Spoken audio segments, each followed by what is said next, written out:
Umkhuzi wamaphoyisa KwaZulu-Natal uthi ubugebengu obuhleliwe obuqhubekayo ezweni lonke yinto abazimisela ukuqeda nya ngayo. Uthi udaba lwe-Big Five namadokodo ophenyo ngayo luseqhulwini.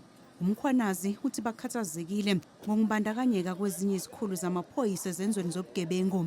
Uphiko lwe-National Organised Crime Tax Team lugixabezwe ngesabelomali sika-R1 billion.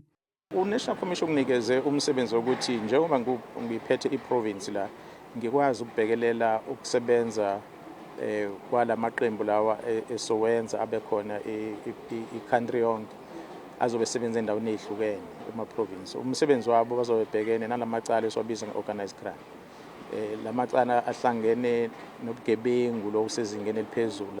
Umkhwanazi uthi ukuhlinzekwa kombutho wamaphoyisa ngesikhungo sezobuchwepheshe okwenzeke namhlanje kuzoqinisekisa ukusheshiswa kophenyo olunzulu emacaleni obugebengu, kusize nokunciphisa ukubambezeleka kokuhlolwa kolibofuzo KwaZulu-Natal.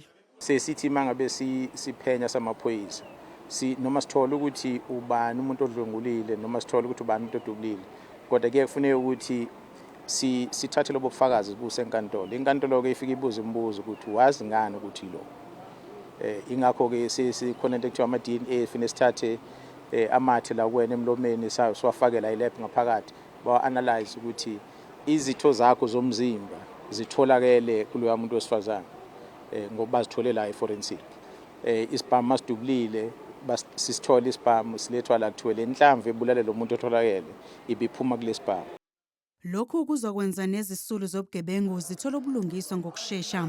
It will improve our ability to deliver timely forensic results, thereby reducing case backlogs, particularly in DNA analysis, and accelerating the finalization of cases.